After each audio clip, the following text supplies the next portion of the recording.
Hey YouTubers, it's Mike and Brian back with you with another vehicle we're going to unbox. This is the re-released RC10 from Team Associated. They stopped making these in the late 80s and they re-released it just last year. They did a limited run. I'm not sure how many they made, but you can't get this car anymore. Since I've had this, I've only had it a couple of months. It's doubled in price already.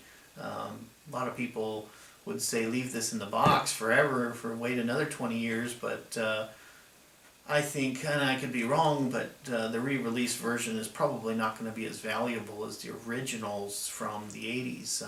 But in any event, even if this doubles or triples in value, I still want an RC10. So these are hard to get, hard to find, and even... Especially, how long have you been waiting for one? Well, as a kid, you know, some of my buddies had these, and I didn't have one of these, so it's been a long time since I had one, and I almost bought one on eBay, and I used one, and almost spent a bunch of money, and then shortly after this thing came out, and normally I don't pre-order things, but I pre-ordered this, and luckily, because I didn't realize they were only going to make so many, so anyway, I got one of the first batches that came out, so, and now you can't even get them, so other than, you know, on eBay, or if somebody's selling one they've already got. But in any event, we're going to open this up, and like I say, I'm going to put it together. I probably will not run it much. It'll be a shelf car,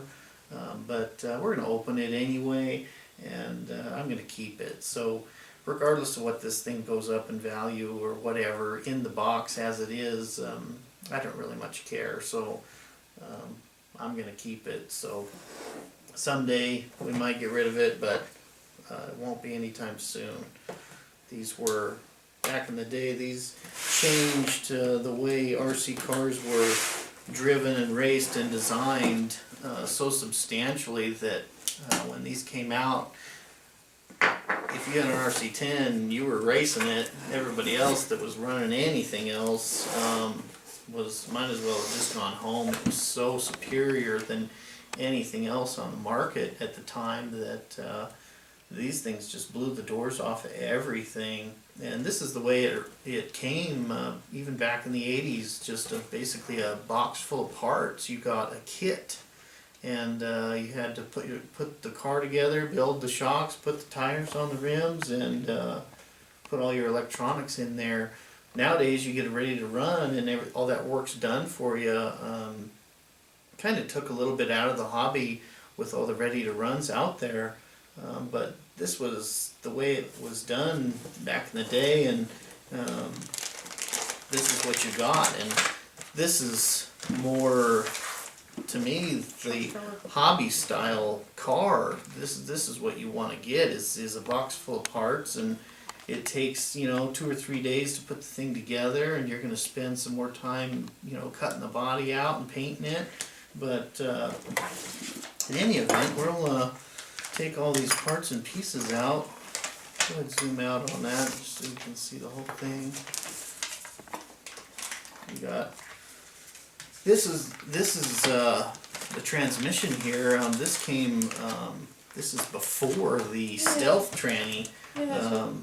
Clear driver. Yeah, it comes with a little guy. This is kind of a unique transmission. They did upgrade this, Team Associated did, with the Stealth transmission, which is what they're still using now, and that transmission's bulletproof. But we're not going to put a lot of power into this car anyway. Back in the day, they didn't have brushless motors and that crazy LiPo battery power, and you didn't need anything as strong. As I can remember, these parts and pieces are pretty similar to what they had back in the 80s. These are 3-piece beadlock rim, which were fun to put together, but that's what it looked like. And then you got your gear cover and wheel nuts and body wing mount. This here is a little bit different. They're giving you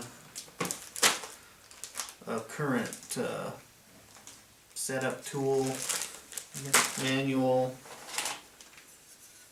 links, shock parts,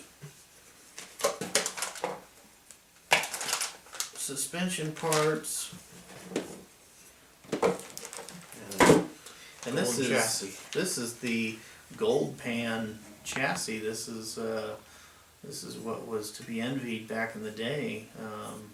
This is what it looked like, and this is best I can remember. This is what they looked like, and they were the first ones to design this front kick up. This is the nose piece here, which improved the front suspension substantially, and then of course the smooth bottom.